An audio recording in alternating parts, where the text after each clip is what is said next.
السلام علیکم ورحمۃ اللہ وبرکاتہ۔ انعام القرآن ٹرسٹ پاکستان بھر میں تعلیم قرآن عام کرنے کے لیے قرآن پاک سے متعلق ہر قسم کی چیز مفت فراہم کر رہا ہے۔ اللہ پاک قبول و منظور فرمائے، آمین ثم آمین۔ نحمده ونصلي ونسلم على اشرف الانبیاء والمرسلین، اما بعد فاعوذ باللہ السمیع العلیم من الشیطان الرجیم من حمزه ونفخه ونفثه۔ ان الصلاۃ کانت علی المؤمنین کتابا موقوتا، یقیناً مومنین پر نمازیں مقررہ اوقات میں فرض کی گئی ہیں۔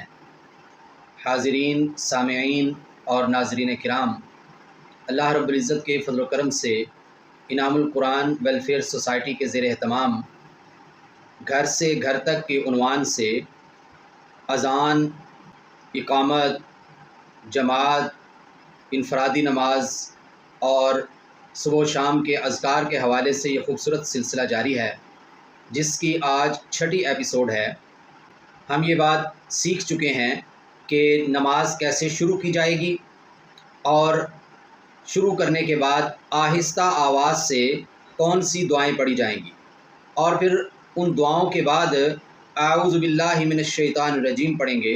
حدیث کی ایک معتبر کتاب ہے مصنف عبدالرزاق، تو اس کے اندر ان الفاظ کے ساتھ یہ روایت موجود ہے، اعوذ باللہ من الشیطان الرجیم۔ تعوذ کے اور بھی کئی الفاظ احادیث میں مذکور ہیں، وہ بھی ادا کیے جا سکتے ہیں۔ اعوذ باللہ السمیع العلیم من الشیطان الرجیم من حمزه ونفخه ونفثه۔ اللہ رب العزت کا حکم ہے کہ جب بھی قرآن مجید کی قرأت کی جائے گی تو اس وقت تعوذ پڑھنا چاہیے۔ اس کا کانسیپٹ یہ ہے، اس کی لاجک یہ ہے کہ جب بھی ہم کوئی نیکی کا کام کرتے ہیں تو شیطان ہمیں تنگ کرنے کی کوشش کرتا ہے، ہمیں اس کام سے دور لے جانے کی، اس کام کے حوالے سے اکتاہٹ اور بیزاری پیدا کرنے کی کوشش کرتا ہے، اور ہم انسان شیطان کا مقابلہ کرنے کی سخت نہیں رکھتے ہیں، کیونکہ شیطان کے پاس بہت سی ایسی طاقتیں ہیں کہ جو انسان کے پاس نہیں ہیں، جیسا کہ وہ نظر نہیں آتا۔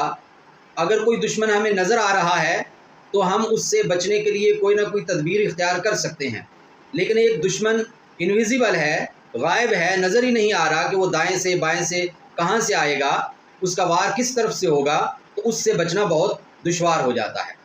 اسی طرح شیطان ہمارے جسم میں داخل ہو سکتا ہے، ہمارے دل و دماغ کے اندر، اس کے خیالات کے اندر جو ہے وہ کھلبلی مچا سکتا ہے، خرابی پیدا کر سکتا ہے۔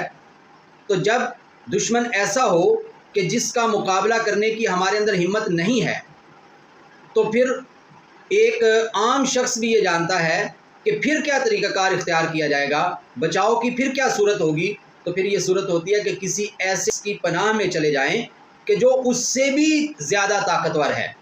تو اس وجہ سے ہم اللہ کی پناہ حاصل کرتے ہیں، ہم اللہ کی پناہ میں آ جاتے ہیں، اور ہم کہتے ہیں کہ میں اللہ کی پناہ میں آتا ہوں شیطان مردود کے شر سے۔ یہاں ہمیں یہ بات بھی یاد رکھنی چاہیے کہ شیطان ہمیشہ سے راندہ درگاہ نہیں تھا، بلکہ وہ اللہ کا بہت مقرب تھا، حتیٰ کہ ایک وقت اس کو فرشتوں کا سردار مقرر کیا گیا۔ لیکن پھر یہ دور آیا کہ اس نے انسان کے حسد میں اللہ رب العزت سے بغاوت کی، اللہ کے حکم کی نافرمانی کی، تکبر کیا، اور اس وجہ سے وہ راندہ درگاہ ہو گیا۔ تو اس کائنات میں سب سے پہلے جو جرم کیا گیا ہے وہ حسد ہے، اور دوسرے نمبر پہ تکبر ہے، اور اس کے ساتھ اپنے اعمال پہ اترانا۔ یہ بہت بڑی روحانی بیماریاں ہیں، یہ کبیرہ گناہ ہیں۔ انسان کو ہمہ وقت ان سے بچنے کے لیے کوشش کرتے رہنا چاہیے اور اللہ سے توفیق مانگتے رہنا چاہیے۔ تو جب ہم نماز پڑھنے لگے ہیں، نماز اللہ کے قرب کا بہترین ذریعہ ہے، اور اللہ سے ملاقات ہے، مومن کی معراج ہے، تو اتنے نیک عمل میں شیطان یقیناً آڑے آئے گا۔ لہٰذا نبی کریم صلی اللہ علیہ وسلم نے ہمیں یہ بہترین کلمات سکھایا کہ اعوذ باللہ من الشیطان الرجیم پڑھیں۔ اس کے بعد بسم اللہ الرحمن الرحیم پڑھیں گے، سورہ فاتحہ پڑھیں گے، الحمدللہ رب العالمین الرحمن الرحیم مالک یوم الدین ایاک نعبد و ایاک نستعین اہدنا الصراط المستقیم صراط الذین انعمت علیہم غیر المغضوب علیہم ولا الضالین۔ حضرات گرامی، یہاں ہمیں کئی ایک مسائل سیکھنے ہیں۔ سب سے پہلا مسئلہ تو یہ ہے کہ بسم اللہ الرحمن الرحیم یہ آہستہ آواز سے اور اونچی آواز سے پڑھنا دونوں طرح درست ہے، اور اس کی وجہ یہ ہے کہ کئی علماء، کئی فقہاء، کئی محدثین اس طرف گئے ہیں کہ بسم اللہ ہر سورت کا ایک حصہ ہے اور اس کی پہلی آیت ہے، اور کئی ایک محدثین اس طرف گئے ہیں کہ یہ کسی سورت کی آیت نہیں ہے، بلکہ یہ صرف سورہ نمل کے اندر یہ ایک آیت ہے۔ باقی جن بھی صورتوں کے شروع میں یہ لکھی گئی ہے، دراصل یہ صورتوں کے درمیان فرق کرنے کا ایک طریقہ ہے جو نبی کریم صلی اللہ علیہ وسلم نے سکھایا اور لکھوایا تھا۔ تو اس وجہ سے کئی لوگ یہ کہتے ہیں کہ بسم اللہ الرحمن الرحیم وہ سورہ فاتحہ کا چونکہ حصہ نہیں ہے، لہٰذا وہ اونچی آواز میں نہیں پڑھی جائے گی۔ بہرحال اس میں سختی کرنے کی ضرورت نہیں ہے، اگر کوئی شخص اونچی آواز میں پڑھتا ہے یا آہستہ آواز میں پڑھتا ہے تو دونوں طرح سے اس کو جائز ہی سمجھنا چاہیے۔ اور اس کے بعد جو الحمدللہ رب العالمین یہ سورہ فاتحہ ہے، یہ بہترین صورت ہے، یہ سبع مثانی ہے، یہ وہ 7 بہترین آیات ہیں کہ جو اللہ رب العزت نے ہمیں عطا فرمائی ہیں۔ یہ سورہ دعا بھی ہے، یہ سورہ فاتحہ بھی ہے، یہ سورہ شفا بھی ہے۔ نبی کریم صلی اللہ علیہ وسلم نے اس کو شفا قرار دیا ہے۔ یہ جو صورت ہے اس کے حوالے سے ایک مسئلہ یہ بھی ہے کہ کوئی انفرادی نماز پڑھ رہا ہے، کوئی جماعت کے ساتھ نماز پڑھ رہا ہے، امام صاحب اونچی آواز میں قرات کر رہے ہیں یا آہستہ آواز میں قرات کر رہے ہیں، ہر صورت میں سورہ فاتحہ پڑھنا جو ہے وہ لازم ہے۔ لا صلاۃ الا بفاتحۃ الکتاب، نبی کریم صلی اللہ علیہ وسلم کا یہ فرمان ذیشان حدیث کی متعدد کتابوں کے اندر موجود ہے کہ سورہ فاتحہ کے بغیر نماز نہیں ہے۔ اور سورہ فاتحہ ایک بہترین دعا ہے، دعا کا بہترین طریقہ ہے۔ دیکھیے کہ جب ہم کسی سے کچھ مانگتے ہیں، درخواست کرتے ہیں، تو اس کے لیے ہمیں یہ طریقہ سکھایا گیا ہے کہ پہلے اس کی تعریف کی جاتی ہے، پھر اس کی اہمیت کا، اس کی عظمت کا اعتراف کیا جاتا ہے، پھر اس کے ساتھ اپنی وفاداری کا اعلان کیا جاتا ہے، اور آخر میں جا کے اس سے درخواست کی جاتی ہے۔ تو یہ چاروں طریقے ہی مختصر اور جامع انداز میں، بہترین انداز میں اس سورہ مبارکہ کے اندر موجود ہے۔ سب سے پہلے اللہ کی تعریف ہے کہ تمام تعریفیں اللہ رب العالمین کے لیے ہیں کہ جو بہت مہربان ہے، نہایت رحم کرنے والا ہے۔ اور اس کے بعد اللہ کی عظمت کا، اللہ کی قدرت کا اعتراف کیا جاتا ہے مالک یوم الدین، کہ وہ روز جزا کا مالک ہے، وہ حساب کتاب کے دن کا مالک ہے۔ ہم اس زندگی میں، اس دنیا میں جو کچھ بھی کر رہے ہیں اس کا ہمیں حساب کتاب دینا ہے، اور وہ حساب کتاب اللہ رب العزت کے سامنے پیش ہو کے دینا ہے۔ اور اس کے بعد ہم اللہ رب العزت سے اپنی وفاداری کا اعلان کرتے ہیں، ایاک نعبد و ایاک نستعین، کہ ہم اے اللہ صرف اور صرف آپ ہی کی عبادت کرتے ہیں اور آپ سے ہی مدد مانگتے ہیں۔ یاد رکھیے کہ عبادت اور استعانت یعنی مدد مانگنا یہ خالصتاً اللہ کے لیے ہے، اللہ کی ہی عبادت کی جائے گی اور اللہ سے ہی مدد مانگی جائے گی۔ اس لیے ہمیں ادھر ادھر کے معاملات میں نہیں پڑھنا چاہیے، بلکہ ہر روز، ہر نماز کی ہر رکعت کے اندر ہم اللہ کے سامنے یہ اعلان کرتے ہیں، اور یہ نہیں کہتے کہ اللہ ہم آپ کی عبادت کرتے ہیں یا آپ سے مدد مانگتے ہیں، بلکہ عربی سمجھنے والے جو لوگ ہیں ان کو یہ بخوبی علم ہے کہ یہاں پہ جو ایا کا لفظ ہے اس کا مطلب ہے کہ صرف آپ کی ہی عبادت کرتے ہیں، صرف خاص خالصتاً، یعنی جس میں کوئی اور شامل اور شریک نہیں ہے۔ تو جب ہم نماز کے اندر یہ کہتے ہیں کہ ہم صرف آپ سے مدد مانگتے ہیں، تو نماز سے نکل کے پھر ہم اور کسی سے مدد کیوں مانگنا شروع کر دیتے ہیں؟ حضرات گرامی، جب ہم اللہ رب العزت سے اپنی وفاداری کا اعلان کرتے ہیں تو پھر ہم اللہ سے سب سے بہترین دعا کرتے ہیں، اور وہ سب سے بہترین دعا کیا ہے؟ اہدنا الصراط المستقیم، کہ اللہ ہمیں سیدھا راستہ دکھا، ہمیں صراط مستقیم دکھا۔ صراط مستقیم جو ہے اس کے ایک کنارے کے اوپر، اس کی ابتدا کے اوپر قرآن ہے، حدیث ہے، نبی کریم صلی اللہ علیہ وسلم کی سنت ہے، وہ پورا طریقہ ہے کہ اس راستے کا مینول ہے، اس راستے پہ چلنے کا پورا طریقہ ہے، اور یہ بالکل سیدھا راستہ ہے، روشن راستہ ہے اور اس کا انجام، اس کی آخری منزل وہ جنت ہے۔ نبی کریم صلی اللہ علیہ وسلم نے ارشاد فرمایا ترکتکم علی المحجۃ البیضاء لیلھا کنہارھا لا یزیغ عنہا الا ھالک، کہ میں آپ کو ایک روشن راستے کے اوپر چھوڑ کے جا رہا ہوں کہ جس کی راتیں دن کی طرح روشن ہیں، اور اس راستے پہ چلنے والا کبھی بھی گمراہ نہیں ہوتا سوائے اس کے کہ جو یہ ٹھان لے کہ اس نے اس راستے سے ادھر ادھر بھٹکنا ہی بھٹکنا ہے۔ حضرات گرامی، یہ راستہ ایسا راستہ ہے کہ جو ہمیں جنت میں لے جانے والا راستہ ہے۔ یہ دعا مانگتے ہیں پھر ہم اپنے آپ کو دو باتیں سمجھاتے اور سکھاتے ہیں۔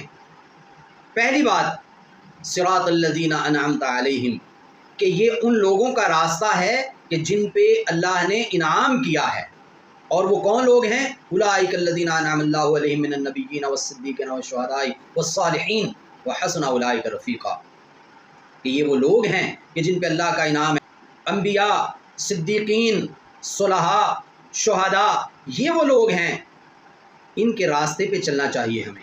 یہی صراط مستقیم ہے، اور صرف اتنا نہیں ہے بلکہ لیمیٹیشنز بھی ہیں، اس کی حدود بھی مقرر کی ہیں۔ وہ کیا ہیں؟ غیر المغضوب علیہم ولا الضالین، کہ ان لوگوں کا راستہ نہیں ہے جن پہ اللہ کا غضب ہوا ہے، اللہ جن سے ناراض ہوئے ہیں، اور ان کا راستہ بھی نہیں ہے کہ جو گمراہ ہو گئے ہیں۔ حضرات گرامی، یہ دو کون لوگ ہیں؟ ان کے بارے میں پتہ کرنا ہے اور ان کے راستے سے بچنے کی کوشش کرنی ہے۔ نبی کریم صلی اللہ علیہ وسلم نے ارشاد فرمایا کہ غیر المغضوب علیہم، مغضوب علیہم جو ہیں یہ یہود ہیں، اور ضالین یہ نصارہ ہیں، عیسائی ہیں۔ تو اب ہمیں صراط مستقیم پہ چلنے کے لیے تین باتیں مد نظر رکھنی ہیں۔ ایک تو صراط مستقیم کن لوگوں کا راستہ ہے، ان لوگوں کے راستے کو اپنانے کی کوشش کریں۔ دوسرا، یہودیوں کے راستے پہ نہیں چلنا، ان کا طرز زندگی نہیں اپنانا، ان کی عبادات، ان کے رسم و رواج نہیں اپنانے، اور عیسائیوں کے طریقے پہ بھی نہیں چلنا ہے۔ ہمارا اپنا ایک طریقہ ہے۔ یاد رکھیے، اسلام عمل کا نام ہے، ایکشن کا نام ہے، ری ایکشن کا نام نہیں ہے۔ اور بدقسمتی سے دین اسلام کے اندر بے شمار بدعات جو شامل ہوئیں، اگرچہ وہ بڑی اچھی نیت سے شامل ہوئیں، لیکن وہ ری ایکشن تھا، جبکہ اسلام ری ایکشن ہے ہی نہیں۔ آپ نے کسی کو دیکھا کہ کسی کی شادی پہ بھجن گائے جاتے ہیں، منتر پڑھے جاتے ہیں، کسی کے وفات کے اوپر اس طرح کی رسمیں کی جاتی ہیں، آپ نے سوچا کہ یہ تو شرکیہ کلمات کہہ رہے ہیں، تو کیوں نہ ہم قرآن پڑھنا شروع کر دیں، سورہ اخلاص پڑھنا شروع کر دیں، سورہ فاتحہ پڑھنا شروع کر دیں، یا کچھ اور پڑھنا شروع کر دیں۔ لیکن سوچنے کی بات یہ تھی کہ ہم نے اپنی منمانی نہیں کرنی تھی، بلکہ ہم نے نبی کریم صلی اللہ علیہ وسلم سے سیکھ کر عمل کرنا تھا کہ آپ صلی اللہ علیہ وسلم نے فلاں موقع پہ کس طرح کا طرز عمل اختیار کیا، کیا کام کیے، کون سے ایسے دعائیں سکھائیں، کون سے ایسے وظائف سکھائے، تو ہمیں اس کے مطابق چلنا ہے، نہ کہ ہم لوگوں کو دیکھیں گے، دوسرے مذاہب کو دیکھیں گے کہ وہ یہ کر رہے ہیں، اس کے اندر یہ خرابیاں بھی کر رہے ہیں، تو ہم ان خرابیوں کو نکال کے اپنی کچھ باتیں شامل کر کے ایک مکسچر سا بنا لیں اور اس کو سمجھے کہ شاید ہم کوئی بہت اچھا کام کر رہے ہیں۔ نہیں، ایسا ہرگز نہیں۔ حضرات گرامی، سورہ فاتحہ کی بات ہو رہی ہے، تو سورہ فاتحہ ایک عظیم الشان سورت ہے، یہ دعا ہے۔ جب ہم یہ دعا کر چکتے ہیں تو پھر ہم کہتے ہیں آمین۔ جب امام صاحب اونچی آواز میں قرات کر رہے ہوں گے تو ہم آمین بھی اونچی آواز میں کہیں گے، جیسا کہ صحیح ابن حبان کے اندر یہ حدیث مبارک موجود ہے کہ نبی کریم صلی اللہ علیہ وسلم کے صحابہ مسجد کے اندر جب وَلَضَّالِّينَ کے بعد آمین کہتے، لَلَجَّةٌ فِي الْمَسْجِدِ، مسجد کے اندر ایک گونج پیدا ہو جاتی۔ البتہ یہاں پہ کافی افراط و تفریط ہے معاشرے کے اندر۔ حدیث کے اندر آمین کہنے کا جو طریقہ ہے اس کے دو باتیں بیان کی گئی ہیں۔ پہلی بات خفض صوتہ، کہ نبی کریم صلی اللہ علیہ وسلم جس آواز میں قرات کر رہے تھے اس کی نسبت آپ نے اپنی آواز کو آہستہ کیا، آہستہ آواز کی، خاموشی کے ساتھ نہیں بلکہ آہستہ آواز۔ اور دوسرا ہے مد صوتہ، کہ نبی کریم صلی اللہ علیہ وسلم نے اپنی آواز کو کھینچا۔ ہمارے ہاں یہ ہے کہ امام صاحب جس آواز کے ساتھ، جتنی بلند آواز کے ساتھ قرات کر رہے ہیں، اس کے بعد جو آمین ہوتی ہے اس سے 10 گنا اونچی آواز میں ہوتی ہے، نہیں بلکہ خفض صوتہ، ہم اللہ کے سامنے یہ دعا کرنے لگے ہیں کہ اللہ ہماری دعا کو قبول کر لے، آمین۔ اور اس میں ایک احترام اور ادب اور ایک خشیت، خشوع و خضوع کی کیفیت جو ہے وہ ہمارے اندر ہونی چاہیے۔ اپنی آواز کو تھوڑا دھیما رکھیں اور اس کو کھینچیں، اس کو لمبا کریں، اس طرح سے آمین کہی جائے گی۔ اور سنن ابو داؤد کے اندر یہ روایت موجود ہے، نبی کریم صلی اللہ علیہ وسلم نے ارشاد فرمایا کہ جب آپ سورہ فاتحہ پڑھ چکو تو اس کے بعد قرآن مجید کے کچھ حصے کی تلاوت کرو، اور باقی کئی ایک روایات کے اندر اس کی تفصیل ہے کہ اگر چھوٹی آیات ہیں تو 3 آیات کم از کم پڑھی جائیں گی، اور اگر کوئی بڑی آیت ہے جیسا کہ آیت الکرسی ہے یا اس طرح کی جو آیات ہیں تو وہ 1 آیت بھی پڑھی جا سکتی ہے، زیادہ کی کوئی حد نہیں ہے۔ البتہ اگر کوئی جماعت کروا رہا ہے تو اس کو اعتدال اختیار کرنا چاہیے، یعنی کہ بہت لمبی لمبی قرأت بھی نہیں کرنی چاہیے اور بہت ہی مختصر بھی نہیں کرنا چاہیے۔ اللہ تعالی ہمیں دین اسلام کو سیکھنے، سمجھنے، عمل کرنے، محبت کرنے اور آگے پھیلانے کی توفیق عطا فرمائے۔ وما علینا الا البلاغ المبین۔